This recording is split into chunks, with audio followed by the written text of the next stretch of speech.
is it normal for, let's see, Letitia James to have gone after Donald Trump for $500 million, nearly $500 million? How would that be normal?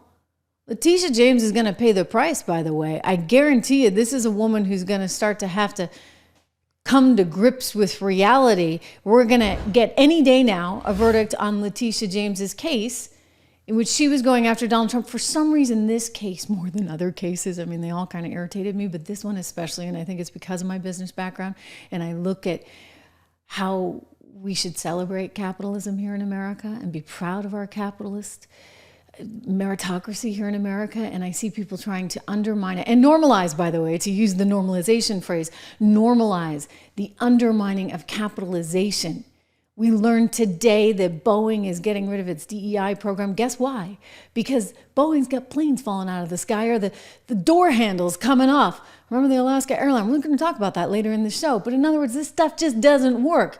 Disney, for example, I keep seeing cruise commercials on television. I guess that's the only thing that's working at the Disney company these days, because all of their entertainment stinks. Because they're trying to force feed you a DEI message. It's like, wow. So Letitia James is allowed to go out there and totally try and bankrupt someone, and we're supposed to be okay with that? That's normalized? I've taken on powerful interests like developers. I've taken on legislators. I've taken on landlords. I've taken on powerful interests in the city of New York because I believe in a good fight. And right now, what we need is someone who understands that you should not be afraid, not be fearful of Donald Trump. We should take him down. We should sue him all the way to bankruptcy. We should investigate his business interests. We should investigate his business holdings. We should investigate whether or not why he was once in debt and now in a position to purchase okay, she goes all on of and his on, property. but here's the punchline. She announces, I'm Letitia James and I'm running for Attorney General. And what did she do as Attorney General? She did exactly what she promised she would do, for political retribution. Well, you know what? Two can play that game. Not that they do.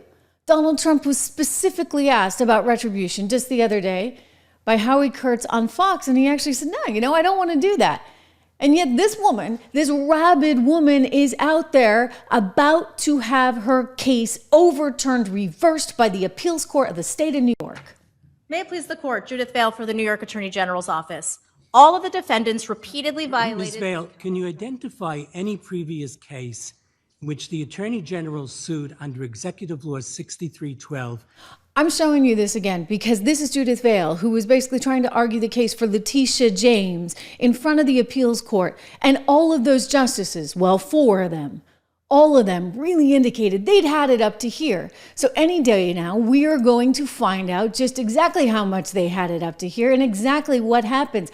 I anticipate that this case will get reversed, but will it happen before Tuesday? I don't know. So what happens on Tuesday if he wins? Keep listening. To upset a private business transaction that was between equally sophisticated partners, where the supposed victim had the ability and legal obligation to discover the allegedly misrepresented matters by conducting its own due diligence, where the supposed wrongdoer advised the supposed victim through written disclaimers to conduct its own due diligence and to draw its own conclusions, where the alleged misrepresentation almost entirely concerned inherently subjective valuations of properties and businesses. Yes. And where the victim never complained about any fraud in the transaction or losses from it. Because I've gone through the cases which you've cited, and all of them always involved the consumer protection aspect. It involved protection of the market. Well, several responses. And I want to add to his question, and little to no impact on the public marketplace. Exactly. Okay.